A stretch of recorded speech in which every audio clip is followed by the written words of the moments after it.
ॐ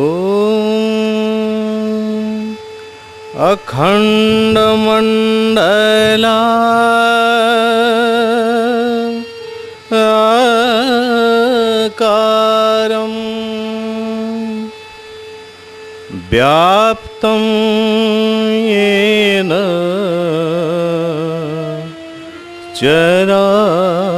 चराचरम्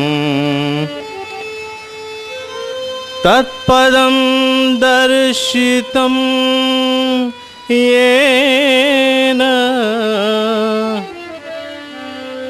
तस्मै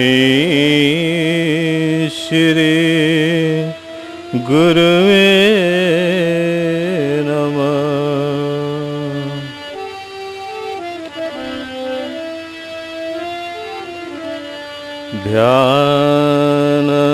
ध्यानमूलं गुरोर्मूर्ति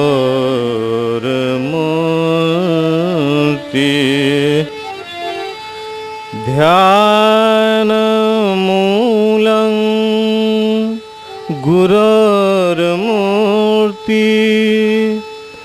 पूजामूलं गुरोपदम् मंत्रमूलं गुरुर्वाक्यं मोक्षमूलं गुरुकृपा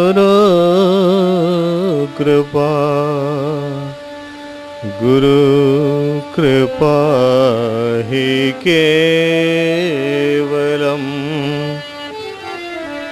केवलम् गुरु कृपा हि केवलम्। गुरुपूर्ण दातार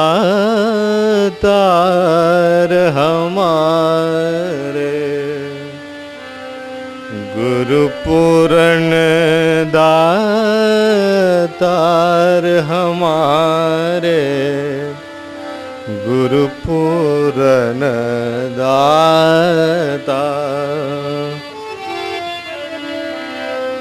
गुरुपूर्ण दातार हमारे गुरुपूर्ण दाता अभयदान दीनन को दीने किन्ने भाव जल पार हमारे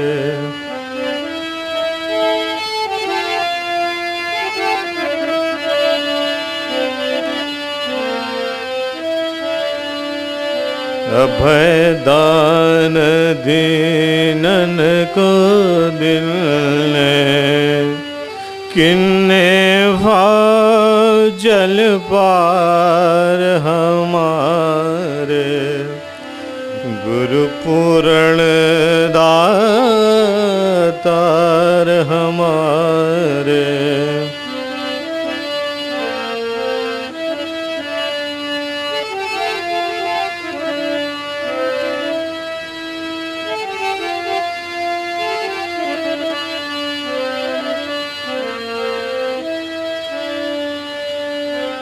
रंग कहूँ ते सो राजा किन्ने रंग कहूँ ते सो राजा किन्ने हरि धन दिया अपार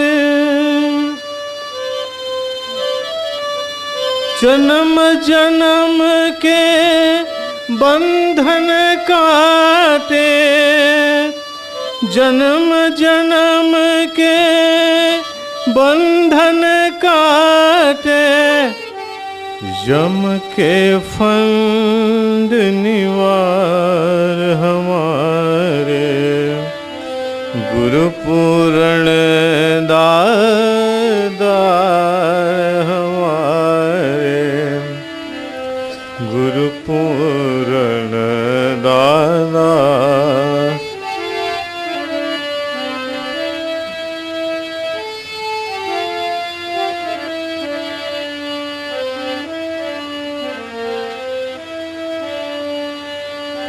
देव ज्ञान भक्ति पुण्य देव, देव ज्ञान भक्ति पुण्य देव, रंजन ध्यान विचार, सज्जन दुर्जन जो चली आवे, एक ही दृष्टि निहार हमारे, गुरु पूरण दातार हमारे, गुरु पूरण दातार।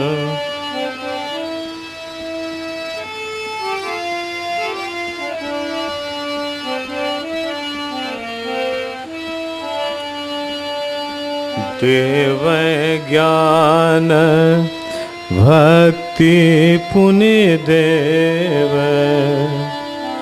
देव ज्ञान भक्ति पुण्य देव, रंजन ध्यान विचार, सज्जन दुर्जन जो चली आवे, एक ही दृष्टि निहार हमारे, गुरु पूरण दातार हमारे।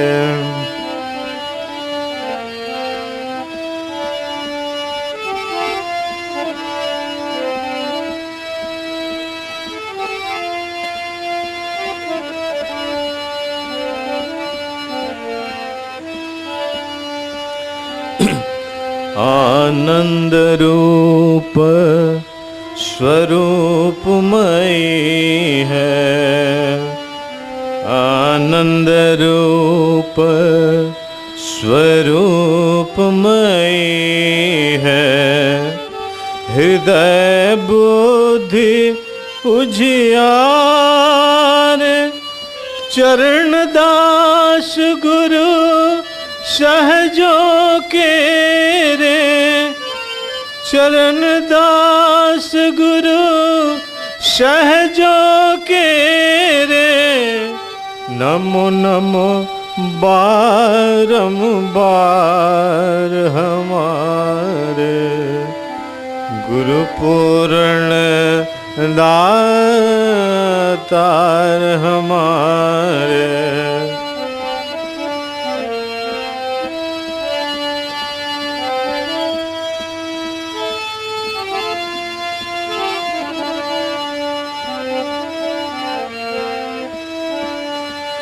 अभय दान दीनन को दीने, अभय दान दीनन को दीने, किन्हे भाव जलवार हमारे, गुरु पूर्ण दातार हमारे, गुरु पूर्ण दाता, गुरु पूर्ण दाता।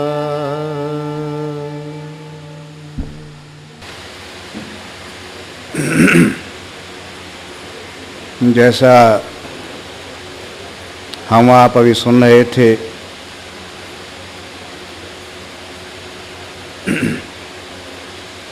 हमारे गुरुपूर्ण दातार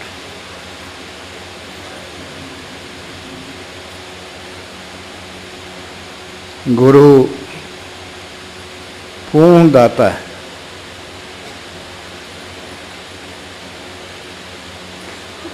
क्या देता है? शायद कोई चीज़ बाकी नहीं रहती जो गुरु से हमें न मिलती हो।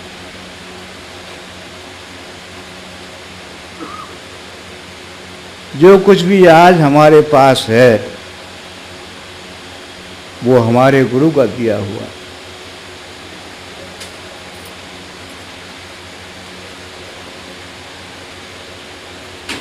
हम कहते हैं गुरु के लिए तुम्हें माता च पिता तुम्हें बंधुश्च सखा तुम्हें। लेकिन गुरु वो शख्सियत है, गुरु वो अवस्था है जो किसी संबंध में बांधी नहीं जा सकती। संबोधन कोई भी उसके लिए ठीक नहीं बैठता। माता कहें तब भी गुरु से बहुत आगे, पिता कहें तब भी संबोधन में नहीं बनता। क्या संबोधन करें? जैसे आप गीता में पढ़ते हैं,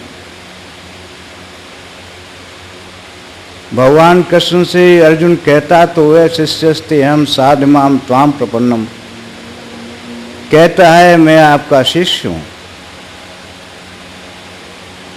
लेकिन कहता ही कहता है, जान नहीं पाता।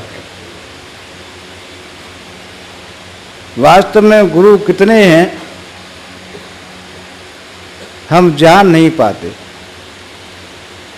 कितना भी हम गुणगान करते रहें, कितना भी उनके बारे में कहते रहें, लेकिन वास्तव में गुरु का स्वरूप क्या है,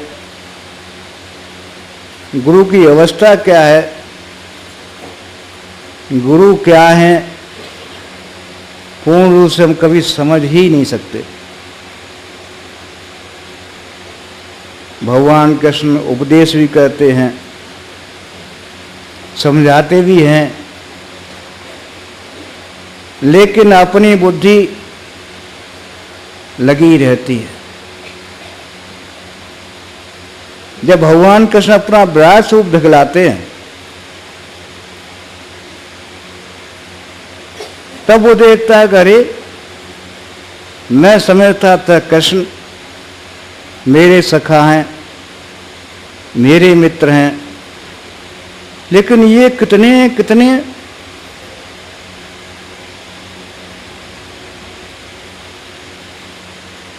हाथ जो खड़ा हो जाता है, हे कृष्ण मैंने आपको पहचाना नहीं, आप पिता के भी पिता, गुरुओं के भी गुरु, क्या है, कोई संबंध में जोड़ नहीं पाता, कोई संबोधन मेरे सामने है नहीं कि संबोधित करूं आपको। आप पिता के भी पिता, परम पिता, गुरुओं के भी गुरु, परम गुरु।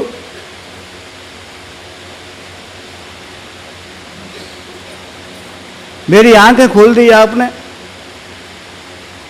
आज मैं देख रहा हूं कि वास्तव में इस स्वरूप में ही नहीं है, आप किसी नाम और रूप में नहीं बंधे हैं, बल्कि आप अनंत अनंत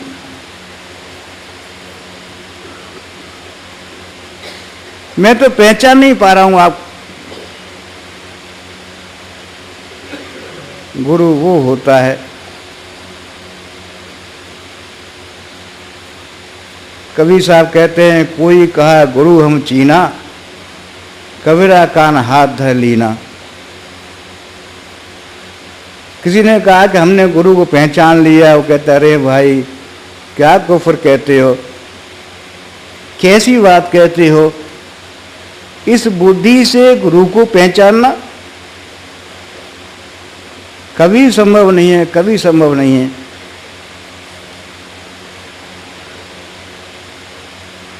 क्योंकि आज जो कुछ भी मेरे पास है, बल है, विद्या है, ज्ञान है, जो कुछ भी मेरे पास है, उसका दाता केवल मात्र गुरु। गुरु के अलावा देने वाला संसार में और कोई नहीं है। भगवान राम तो यहाँ तक कह देते हैं, कवच अभेद विप्र गुरु पूजा, यही सब विजय उपाय।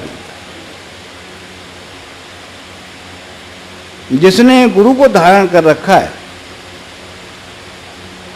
जिसने अपने को गुरु से जोड़ दिया है, जो गुरु से मिल गया है, वो कहते हैं कवच अभेद। ये अभेद कवच है। कहीं भी आप चले जाएं, कहीं भी आप चले जाएं, लेकिन अपने गुरु को आप साथ रखे हुए हैं तो आपकी पराजय कहीं होगी नहीं। आप देश विदेश में कहीं भी चले जाएं, लेकिन जो गुरु आपके साथ हैं, महान से महान विद्वान भी आपसे जीत नहीं पाएगा। उदाहरण एक नहीं, अनेकों अनेकों उदाहरण मेरे सामने हैं। मैं अपना भी एक उदाहरण हूं।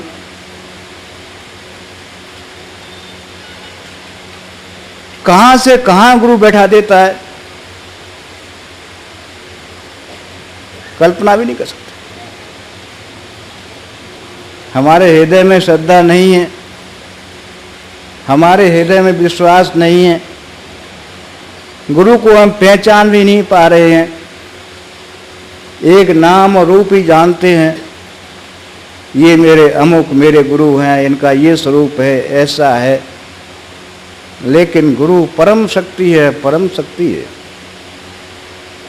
हम नहीं पहचान सकते, वही कृपा करता है।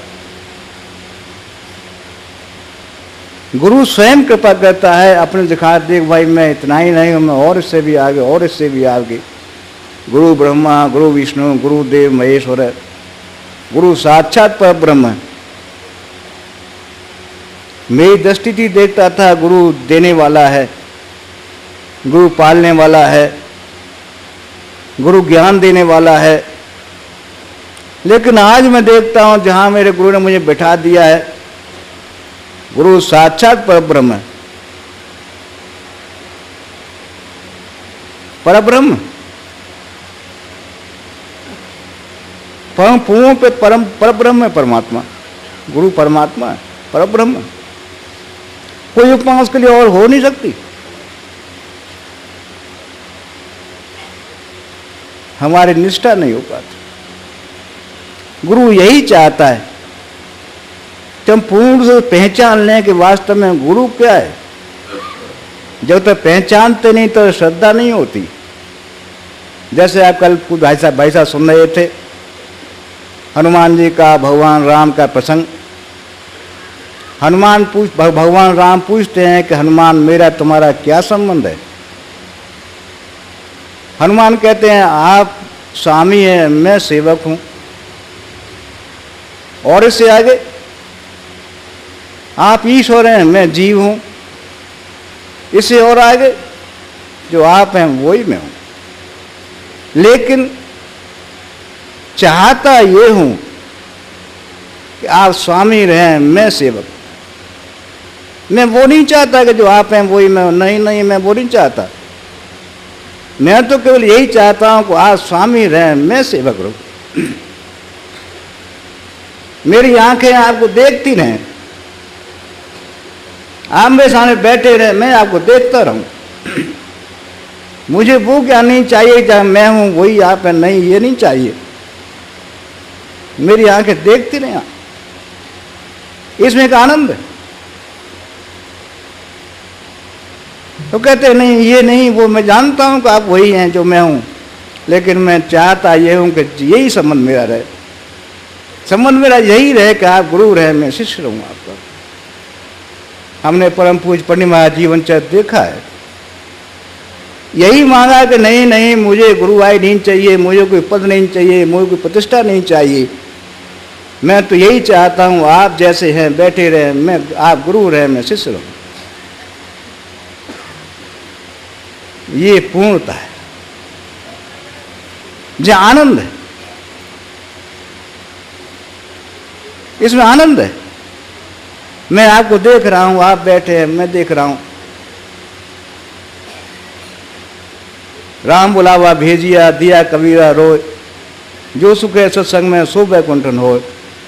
अरे बैकुंठ में क्या रखा है? मैं देख रहा हूं, आप बैठे हैं, मैं आपकी तरह अपना नैनों देख रहा हूं। इससे बड़ा आनंद दुनिया में कोई और है नहीं। और मैं यही चाहता हूं कि मैं आपको देखता रहूं और आप मेरे सामने बैठे रहें। इससे बड़ा आनंद दुनिया में और कोई नहीं। दाता वही है। कितना देता है, कितना देता है। अनेकों अनेकों उदाहरण हमारे सामने हैं। शबरी गांव की रहने वाली महिला, पढ़ी लिखी भी नहीं, जात की भी हीन, गुरु ने कहाँ बिठा दिया, कहाँ बिठा दिया। कभी कल्पना भी नहीं उसने की होगी कि भगवान राम मेरे द्वार पर आवेंगे। भगवान राम पधारते। यहाँ तक हम कह सकते हैं कि भगवान राम भी कृतार्थ हो गए शबरी के यहाँ जाकर। परमात्मा ही कृतार्थ हो जाता है ऐसे महासंत के पास जाकर, ऐसे शिष्य के पास जाकर, जिसे अपने गुरु में पूर्ण निष्ठा है। आप देखते हैं शबरी की तपस्या, शबरी का नियम, शबरी की बात कि नहीं मेरे गुरु ने कहा है वो मिथ्या नहीं हो सकता। 1 वर्ष, 2 वर्ष, 10 वर्ष, 20 वर्ष हो गई, वृद्धावस्था आ गई। लोगों ने कहा कि नहीं ऐसा नहीं, अरे गुरु महाराज ने कह दिया होगा, ऐसा नहीं होता। लेकिन नहीं नहीं, गुरु की बात मिथ्या नहीं होती। गुरु के वचन कभी मिथ्या नहीं होते। गुरु की बात पूर्ण से सत्य होती है। और वही साक्षात परमात्मा उस द्वार पर आता है। कितना कृतज्ञ परमात्मा। आप देखते हैं झूठे वेद जो रखे थे शबरी के, भगवान राम को वही अर्पित करती है। भगवान राम बड़े प्रेम से उन्हें खाते हैं, क्योंकि उसमें एक श्रद्धा है। यहां तो लिखा है जब लौट के भगवान अयोध्या जाते हैं तो माँ बहुत सुंदर खाना बनवाती हैं, अपने हाथ से परोसती हैं। पुत्र मेरा 14 साल बाद वन में रहकर आया है। माँ का हृदय, अच्छा खाना कहाँ मिला हुआ ऐसे। बड़े सुंदर खाना बनवाती हैं, स्वादिष्ट खाना बनवाती हैं, अपने हाथ से परोसती हैं, पूछती हैं बेटा खाना कैसा बना है। राम कहते हैं माँ बहुत अच्छा खाना बना है, बहुत स्वादिष्ट खाना बना है। लेकिन मुझे एक याद आती है शबरी के बेरों की, उसका स्वाद भूल नहीं पाता। परमात्मा भी ऐसे शिष्य के पास जाकर जो गुरु के पास समर्पित है, जिसके लिए गुरु ही सब कुछ है, परमात्मा कृतार्थ हो गया। नहीं, इतना आनंद मैंने कभी जीवन देखा नहीं। एक बार जयपुर भंडारी की बात है, जैसा आपने पढ़ा होगा, एक बड़ी विदुषी महिला थी, राजघराने की, जयपुर राजस्थान की। गुरु महाराज उनके यहाँ गए, उसने पत्र लिखा कि मैं आपसे मिलना चाहती हूँ, लेकिन हम राज परिवार के हैं, यहाँ बहुत कड़ा पर्दा है, कोई पुरुष आ नहीं सकता, और मैं चाहती हूँ आपसे अपना संबंध बनाना। ये ज्ञान जिसे आपने पत्रिका में लिखा है मैं प्राप्त करना चाहती हूँ। गुरु महाराज लिखा बेटी कोई बात नहीं, मैं आऊँगा। और गुरु महाराज स्वप्न में गए वहाँ, स्वप्न में ध्यान कराया, देखो ऐसे ध्यान करना है। परम पूज्य पंडित महाराज कहा करते थे, जब गुरु महाराज को उन्होंने बुलाया, जब और परिवार के सदस्य भी सम्मिलित हो गए, तो उन्होंने गुरु महाराज को बुलाया कि आप सब पधारें। और वो वहाँ चांदथली स्टेट थी, वहाँ गए, और भी राजे महाराजे वो स्टेट के लोग और इकट्ठे हुए, अच्छे लोग इकट्ठे हुए। कई दिन सत्संग चलता रहा, सभी लोग बहुत ही द्रवित। जब गुरु महाराज चलने को हुए तो रथ बाहर खड़ा था, तो जितने कदम उनके रथ तक जाने तक पड़े, उन राजा महाराजा ने उनके चरणों की रज उठाकर अपनी पगड़ी में बांध दी। परम पूज्य फड़ी महाराज कहा करते शायद रज उनके पास अब भी हो, लेकिन हम तो वो भी नहीं ले पाए।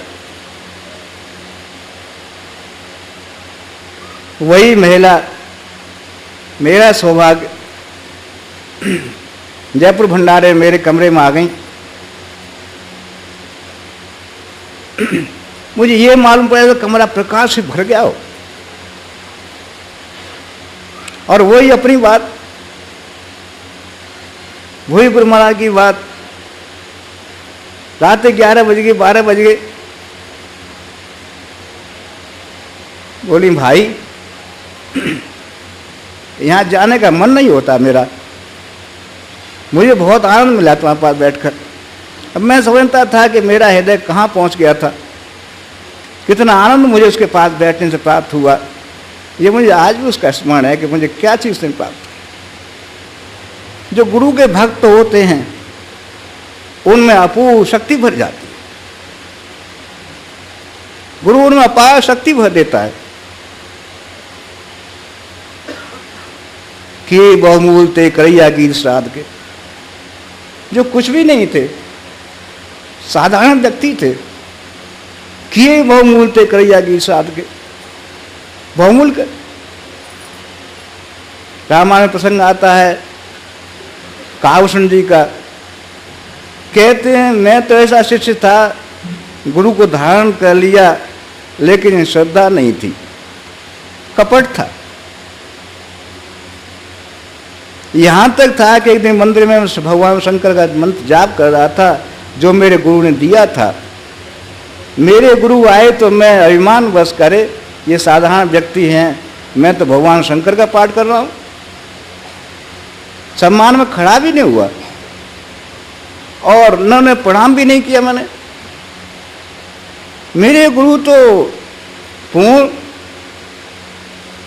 कृपालु, उन्होंने भी कोई ख्याल नहीं किया कि मैंने अभिवादन नहीं किया, खड़ा नहीं हुआ, कहीं कुछ नहीं। इतना प्रेम, इतना प्रेम, स्नेहम दयाम वत्सलताम, वत्सलता। लेकिन भगवान शंकर मेरे से पर क्षमा नहीं कर सके और श्राप दे दिया, अरे दुष्ट तेरे गुरु आए, सम्मान खड़ा नहीं हुआ, 1000 जन तक अजगर हो जा। ऐसा भयानक श्राप मेरे गुरु ने भी सुना, द्रवित हो गए। भगवान शंकर स्तुति की, नमाम समीसाम निर्माण रूपम। भगवान शंकर प्रसन्न हुए, कहा कि तुझ वर मांग। तो मेरे गुरु ने अपने लिए नहीं मांगा बल्कि मेरे लिए ही, जिसके हृदय में श्रद्धा नहीं थी गुरु के लिए, जो अभिमान बस खड़ा भी नहीं हुआ था, उनके अभिवादन भी नहीं किया था, उस शिष्य के लिए प्रार्थना करते हैं, हे परमात्मन ये अबोध है, आप इस पर कृपा कर दें। आपका जो ऐसा श्राप है इसके लिए वरदान बन जाए। और मेरे गुरु की प्रार्थना पर भगवान शंकर का श्राप मेरे लिए वरदान बन गया।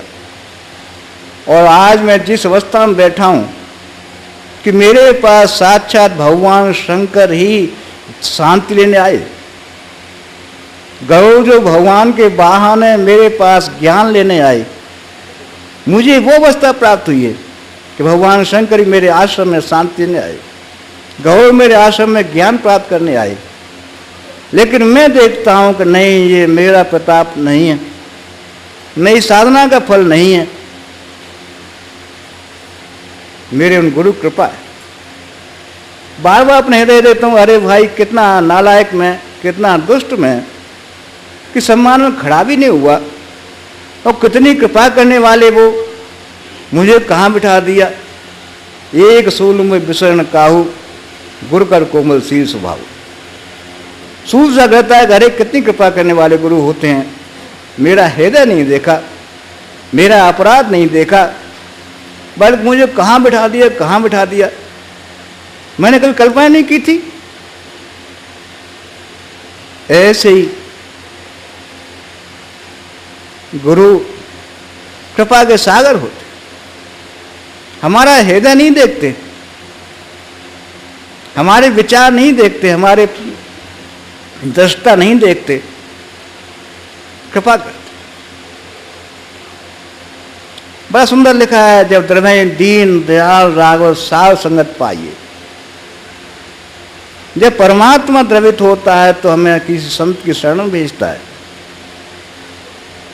लेकिन जब गुरु दयाल होता है, जब संत द्रवित होते, तब क्या प्राप्त होता है? शायद उसके कोई शब्द नहीं है। शब्द होता तो शबरी ने कहा होता और ऋषियों ने कहा होता, गुरु ने कहां से कहां बिठा दिया, अरे क्या था, कहां से कहां बिठा दिया। ये वो गुरु दरबार है जहां कृपा बरसती है। हम कल की बात नहीं कर रहे, हम आज की बात कर रहे। हम पुराने उदाहरण नहीं देते कि गुरु महाराज कैसे थे, क्या थे, हम आज की बात कहते हैं। आज यहाँ इस जगह पर इतने लोग बैठे हैं, माताएं बैठी हैं, बच्चे बैठे हैं, सभी तरह के लोग बैठे हैं, लेकिन सभी शांत है। कारण हमने उनका आह्वान किया है, अपने गुरु महाराज का आह्वान किया है, उनकी यहाँ उपस्थिति, उनकी कृपा से यहाँ सारा वातावरण बहुत ऊंचा उठ गया है। आप इस लोक में नहीं हैं, आप बहुत आगे के लोग में बैठे हैं, जहां कोई विचार नहीं, जहां कोई समस्या नहीं है, जहां कुछ भी नहीं है, जो अच्छी अच्छी योग अवस्था प्राप्त नहीं होती, आज आपको आप वहां बैठे। ये कृपा उन गुरु महाराज जो कैसे कृपा कर गए। ये ग्वालियर भंडारा जहां हम आप बैठे हैं, गुरु महाराज का प्रिय क्षेत्र रहा, और यहां पर उन्होंने कहा कि नहीं, गुरु पूर्णिमा का उत्सव ग्वालियर में हो, इसलिए उनकी यहाँ उपस्थिति, वो यहाँ आए। उनसे ही प्रार्थना है, जैसे आपके हैं आप हम सब पर दया करें। न हृदय में श्रद्धा है, न भक्ति है, न विश्वास है, न कोई और कोई गुण है जिससे हम आप रिझा सकें, कोई भी गुण आसानी से आप हम रिझा सकें। लेकिन सुना यह है कि आप कृपा के सागर हैं। माँ, आप जानते हैं बालक कितना ही गंदा हो, कितना ही गंदा हो, कभी घृणा नहीं करती। ऐसे ही गुरु मातृरूपेण, आप मातृरूपेण, आपसे यही प्रार्थना है, हमारे हृदय नहीं देखें, हमारे विकार नहीं देखें, बल्कि समान रूप सब पर कृपा बरसा दें। यही प्रार्थना है। इसी के लिए हम आज गुरु पूर्णिमा के अवसर पर यहाँ आए हैं। आज हमारे गुरु ने हमें याद किया है, हम यहाँ बैठे हैं। उनसे ही प्रार्थना है, जैसे हैं आपके हैं, आप हम सब पर दया करें। वही साधना करेंगे जिससे उनकी कृपा हम पर बरसती है, जिसके माध्यम से हम जोड़ते हैं उनसे, जिसके माध्यम से उन्हें पहचान पाते हैं कि वो क्या हैं गुरु। वही साधना इस समय करेंगे।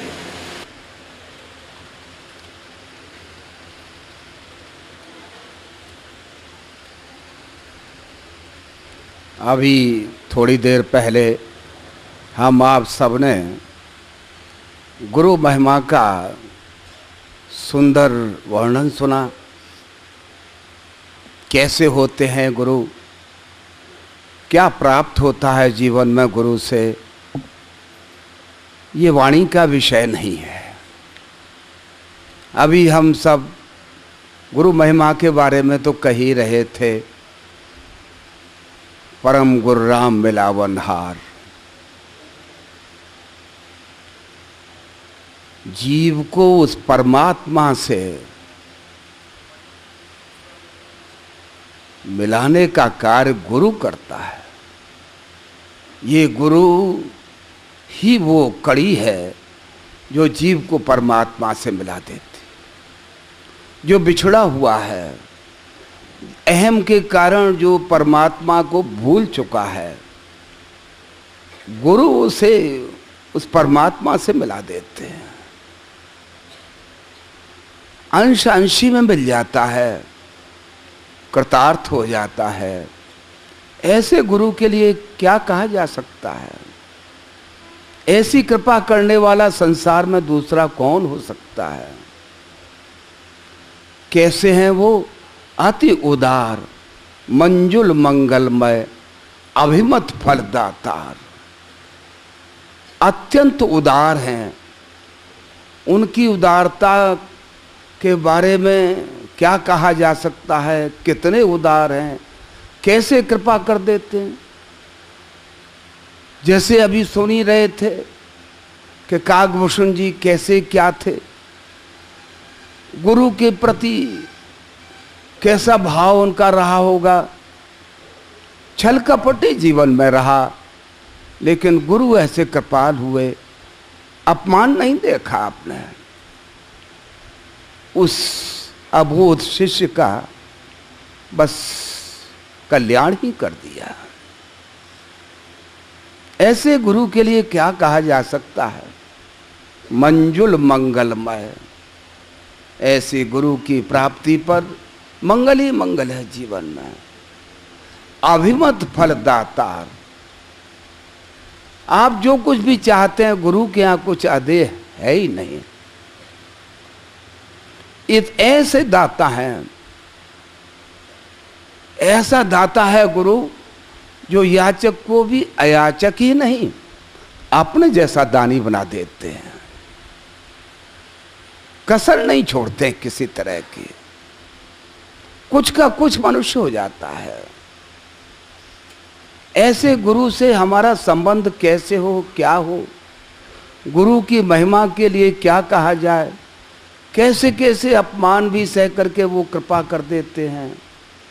ये भाव हम सबके हृदय में आना चाहिए कि जो कुछ भी आज हम हैं, जिस स्थिति में हैं, वो गुरु कृपा है और कुछ नहीं। कैसों पे वो कृपा कर देते हैं। पंडित जी महाराज एक कहानी कहा करते थे एक महात्मा की। एक महात्मा को नदी पार करनी थी, नाव लगी हुई थी, बहुत से लोग उसमें बैठे थे। कुछ नवयुवक थे जो जिनकी सोहबत बिगड़ चुकी थी। वो महात्मा भी आकर के उसमें बैठ गए। बस नाव चल दी। बस उन नवयुवकों ने देखा कि ये साधु आ गया है, कैसा है देखो। किसी ने उनकी खड़ाऊं जल में फेंक दी, कोई उनकी पोटली में कुछ वस्त्र रखे हुए थे उन्हें फेंकने लग गया, किसी ने अपशब्द कहना शुरू कर दिया, और किसी ने तो यहाँ तक कि उनके सर में चपत ही लगा दी। वो महात्मा देखते रहे, अरे ये बच्चे नासमझ हैं, ये सब क्या करते चले जा रहे हैं। आवाज आती है, अरे तू चाहे तो इस नाव को मैं डुबो दूं, तेरा ये अपमान मुझे बर्दाश्त नहीं हो रहा है। लड़कों ने सुनी नहीं बात। पुनः आवाज आती है, अरे तू कहे तो इस नाव को डुबो दूं, ये इतना अपमान कर रहे हैं, मुझे बहुत बुरा लग रहा है, तेरा अपमान मैं बर्दाश्त नहीं कर सकता हूं। महात्मा कहने लगे, हे प्रभु ऐसा न करें, ये बेचारे अबोध हैं, यदि इन पर कुछ कृपा ही करनी है तो इनको भी मुझ जैसा ही बना दें। ऐसा करते हैं ये। कैसा अपमान हो रहा था, क्या हो रहा था, फिर भी वो परमात्मा से वो भक्त प्रार्थना करता है, ये अबोध हैं, जानते नहीं हैं, इन पर आप कृपा करें, दया कर दें, ये भी मुझ जैसे ही हो जाएं। और कहते हैं कि वो ऐसे ही हो गए, उन महात्मा के चरणों में प्रणपात हो गए, उठाए नहीं उठ रहे थे, हमसे बड़ी भूल हो गई है, आपका बड़ा अपमान किया, क्षमा करें हमें। महात्मा तो दूसरों के लिए संसार में आते हैं, गुरु की कृपा तो अहेतु की होती है।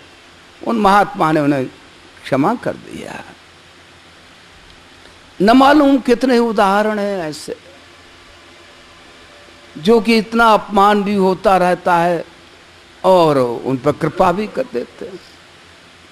महात्मा बुद्ध चले जा रहे थे, एक गांव के लोगों ने देखा, घृणा करते थे, अरे ये साधु जा रहा है, आज इसे खूब अच्छी तरह से सुना दो तुम सब लोग। महात्मा बुद्ध को सब घेर के खड़े हो गए, न मालूम कितनी गालियां और अपशब्द कहते रहे उनको। वो मुस्कराते हुए सुनते रहे। बहुत कुछ कहा, बहुत कुछ कहने के बाद वो शांत हो गए। महात्मा बुद्ध कहने लगे, भाई 10 वर्ष पहले मुझसे अगर तुमने कुछ कहा होता इस तरह से तो कुछ उत्तर भी दे पाता मैं। अब मेरे पास उत्तर कुछ है नहीं। हाँ, ये अवश्य है कि मैं उस गांव में जा रहा हूँ जहाँ पर लोग मेरी प्रतीक्षा कर रहे हैं। कल प्रातःकाल फिर लौटूंगा वहाँ से, इसी रास्ते से। यदि आप लोगों को और कुछ कहना शेष रह गया हो तब मुझसे कह लेना, इस समय में जरा थोड़ी सी जल्दी में हूँ। लोग देखते रह गए कि हमने कितना कुछ कह दिया इनको, कितना अपमान किया, और ये हैं इतने शांति से सुनते रहे, मुस्कुराते रहे। और ये और कह गए कि कल मैं इधर ही से आऊँगा, तब जो कुछ कहना हो तो वो और कह लेना तुम। हृदय बदल गया सबका,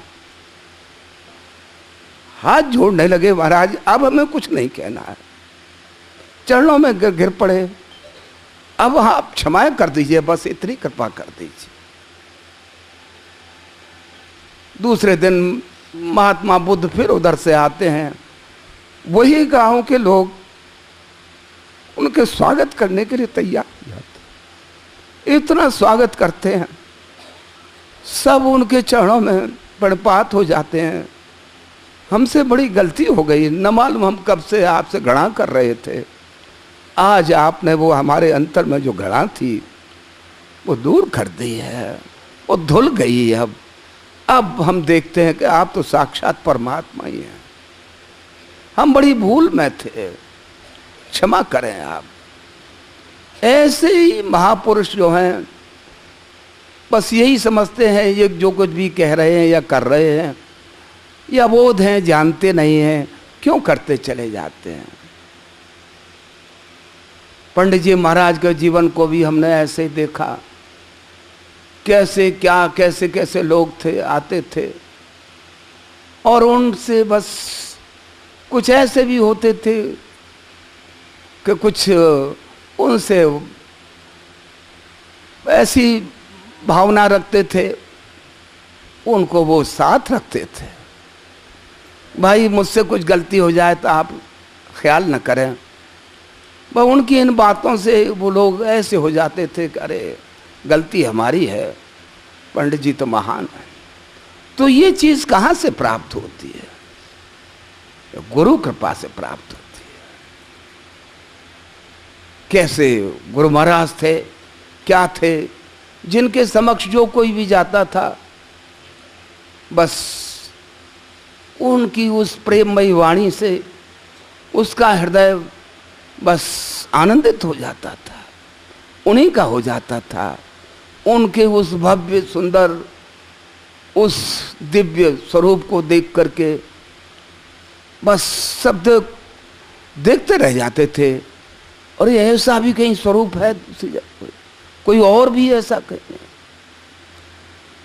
ऐसे महापुरुषों के समक्ष जाते ही सब ये घृणा, हमारे ईर्ष्या इत्यादि अनायासी धुलती चली जाती है और उनकी कृपा प्राप्त होती चली जाती है। ऐसे महापुरुषों के लिए क्या कहा जाए। गुरु पूर्णिमा का दिवस है, अभी परसों हुआ ही था। महापुरुष कहते हैं कि ये वो दिन है जहाँ गुरु अपने शिष्यों को याद करते हैं। शिष्य तो 364 दिन याद करता रहता है, लेकिन आज का दिन ऐसा होता है जब गुरु अपने शिष्यों को याद करते हैं। किनको याद कर पाते हैं? वो जो गुरु के ही होकर के रह जाते हैं, और कुछ जीवन में रह ही नहीं जाता है। ऐसे ही हम सब भी उनसे ही प्रार्थना करें कि हमारे अंदर भी ऐसी कुछ स्थिति प्राप्त हो जाए कि हम भी उनकी नजरों में आ जाएं। आज के दिन हमारी भी उन्हें याद आ जाए, जीवन कृतार्थ हो जाएगा, और कुछ नहीं चाहिए। संतों की कृपा कैसी होती है, क्या होती है, वो तो बस भावना ही चाहते हैं और कुछ नहीं। शिष्य की भावना ही उन्हें आकर्षित करती है और बस कृतार्थ हो जाते हैं जीवन में। एक बड़ा सुंदर आख्यान आता है, महाभारत समाप्त हो चुका था, अनेक वीर गति को प्राप्त हो चुके थे। उनकी रानियां ऐसी थीं जो दुखी थीं। पांडवों को राज्य अवश्य मिल गया, लेकिन बड़े दुखी रहा करते थे। उन सबको देख करके भगवान कृष्ण से बार बार यही कहते थे, हम राज्य तो अवश्य प्राप्त कर गए आपकी कृपा से, लेकिन अंतर बड़ा दुखी रहता है। इतने वीर इस पृथ्वी से चले गए, उनकी रानियां दुखी हैं, हम देखते हैं उन्हें, क्या करें उसके लिए, कैसे शांति प्राप्त हो। हम चाहते हैं कि यज्ञ करें और आप उसके अधिष्ठाता बने। उन्हें भाई अच्छा विचार है, मैं तो नहीं अधिष्ठाता बनूंगा, एक संत रहते हैं यहाँ से कुछ दूरी पर, उन्हें आदर से सहित बुलाओ, बड़े निष्प्रय संत हैं, वो आ जाएंगे तो आपका यज्ञ सफल होगा, आप सबको शांति प्राप्त होगी। अच्छा ठीक है। महाराज युधिष्ठिर ने अपने भाई सहदेव को भेजा कि भाई जाओ और वहाँ जा कर के उन महापुरुष से प्रार्थना करो मेरी ओर से, और उन्हें अपने साथ में लाने का प्रयास करना। सहदेव गए, प्रणाम किया, बतलाया मैं महाराजा युधिष्ठिर को छोटा भाई हूँ, आपके पास में आया हूँ, एक यज्ञ करना चाहते हैं हम लोग, आप उस यज्ञ में जा कर के उसको पूर्ण करें। महात्मा ने कहा कि भाई ठीक है, यज्ञ करना चाहते हैं, बहुत प्रसन्नता की बात है, लेकिन मैं नहीं जा सकूंगा। पूछा क्यों? कि बात इतनी सी है कि 100 यज्ञों का फल मुझे प्राप्त हो जाए तो मैं चलने के लिए तैयार हूं। सहदेव ने कहा महाराज अभी तक तो हमने कोई यज्ञ किया नहीं, जितने भी यज्ञ करेंगे आपको फल देते जाएंगे, नहीं पहले चाहिए। वापस लौट आए और सब भाई गए, सब ने प्रार्थना की, लेकिन उत्तर वही रहा। महाराज युधिष्ठिर ने सोचा कि मैं राजा हूँ, मुझे ही जाना चाहिए था, मुझसे ही अपराध बन गया है। और वो 2 रथ लेकर के पहुँचते हैं, महात्मा को प्रणाम करते हैं। महात्मा कहते हैं अरे महाराजा युधिष्ठिर आप क्यों आए? कि नहीं मुझसे ही अपराध बन गया, मुझे ही आना चाहिए था, अब आप चलें, उस यज्ञ को पूर्ण करें, हमें शांति प्राप्त हो। वो कहने लगे नहीं भाई, मैंने तो आपके भाइयों से कह दिया, वही आपसे कह रहा हूँ, 100 यज्ञों का फल पहले मुझे चाहिए। महाराजा निरुत्तर हो गए, प्रणाम करके वापस आ गए। सब बैठे हुए थे, महारानी द्रौपदी भी बैठी थी और भी सब लोग थे, भगवान कृष्ण बैठे हुए थे। कोई उपाय नजर नहीं आ रहा था, कैसे उन्हें लाया जाए। महारानी द्रौपदी ही बोली यदि आप लोग मुझे आज्ञा दें तो विश्वास है कि वो निश्चित रूप से आ जाएंगे। भगवान कृष्ण जानते थे द्रौपदी के भाव, उन्हें हाँ ये ठीक है, द्रौपदी जाएं, इनमें वो भाव हैं कि वो महाराज, वो महात्मा द्रवित हो जाएंगे, अवश्य आएंगे। द्रौपदी तैयार हो गई चलने के लिए। 2 रथ तैयार किए गए। एक में कहा द्रौपदी से, आप एक रथ में बैठें, दूसरा उन महात्मा के लिए हो जाएगा। द्रौपदी ने कहा, नहीं नहीं, मुझे तो उन महात्मा के दर्शन के लिए पैदल ही जाना होगा, ऐसे नहीं, पैदल जाऊंगे। जब ये निश्चय देखा तो रथ पीछे आते रहे, महारानी पैदल जाती रहीं और उन्हीं महात्मा का स्मरण करती हुई चली जा रही थी। एक एक पग पर बस उन्हीं का स्मरण उन्हें आता रहा। पहुंचती हैं, प्रणाम करती हैं। उधर महात्मा भी सोच रहे थे द्रौपदी जरूर आएगी। पहुंचती है, प्रणाम करती हैं, आशीर्वाद देते हैं। और वही प्रश्न, आप चलें? महात्मा कहते हैं, रानी पहले 100 यज्ञों का फल मुझे चाहिए। कि महाराज वो तो नहीं है, लेकिन एक बात मैंने आप जैसे महापुरुषों से ही सुनी थी, संत दरस को चालिए तज माया अभिमान, जो जो पग धरती पड़े 100 यज्ञ समान। आप जैसे महापुरुषों से ही सुना था कि संत दरस के लिए जो पैदल ही जाते हैं, उन्हीं का स्मरण करते हुए चले जाते हैं, तो एक एक पग पर 100 यज्ञों के फल की प्राप्ति होती है।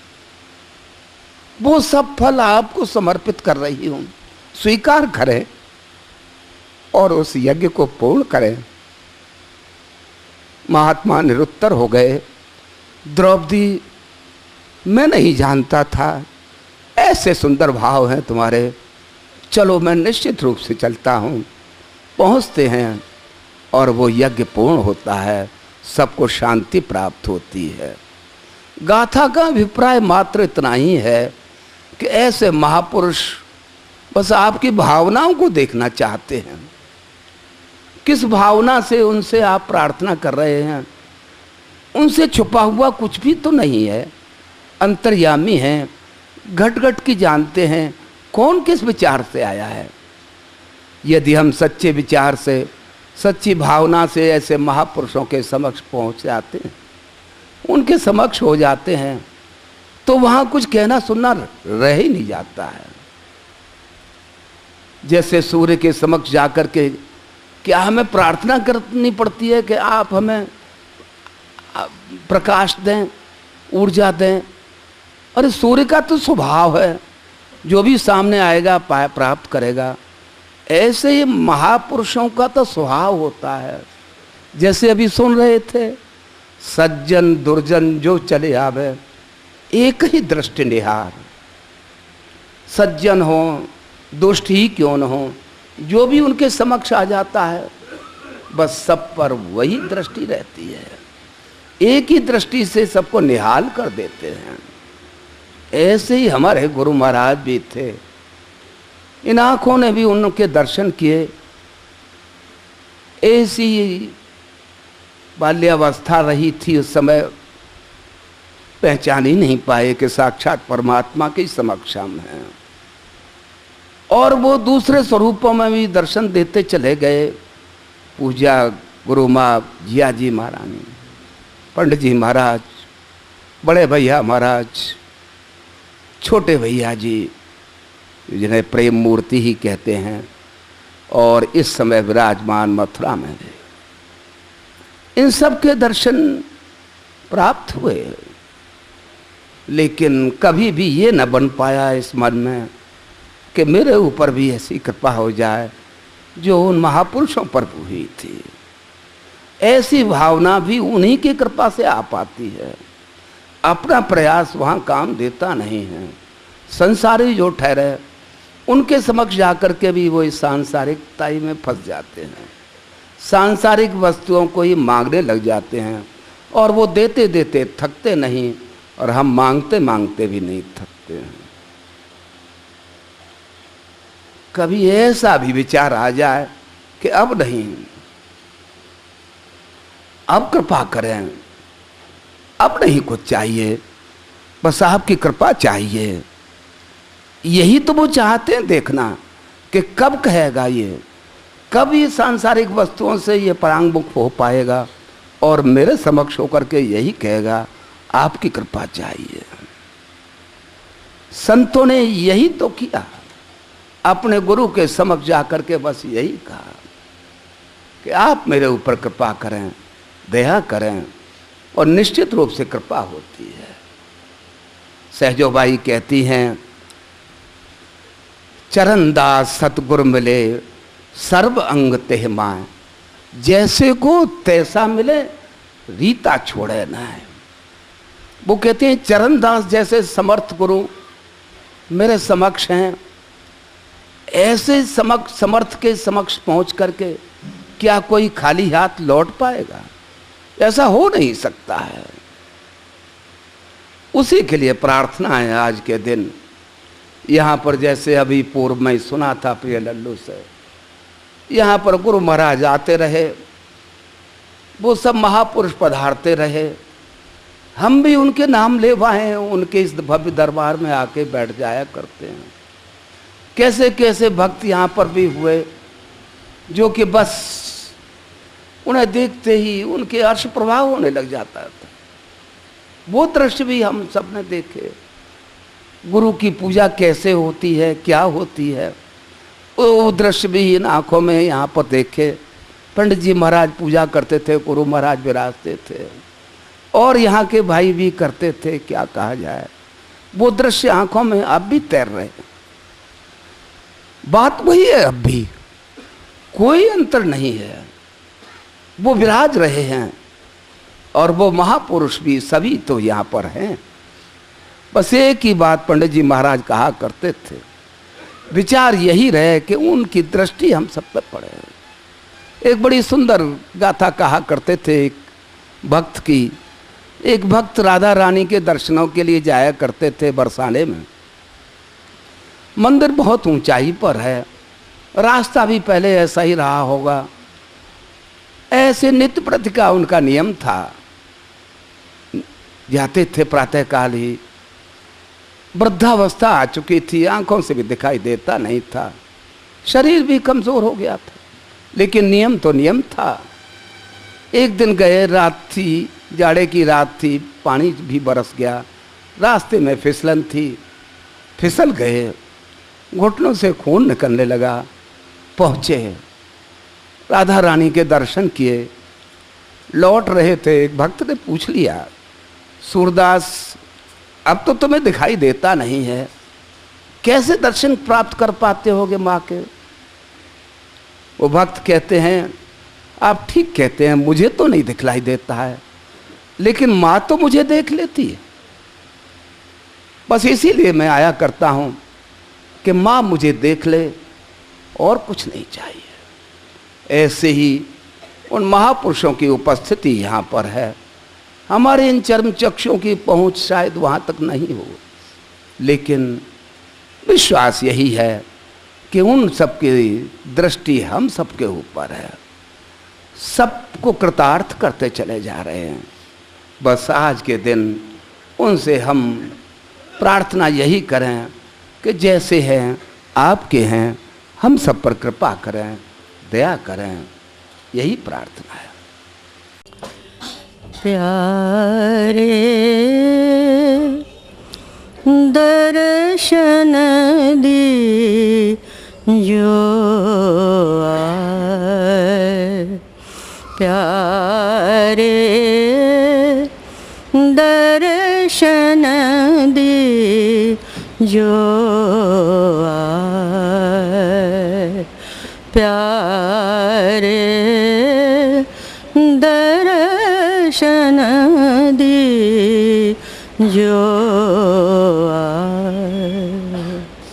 जल बिन कमल चंद बिन रजनी,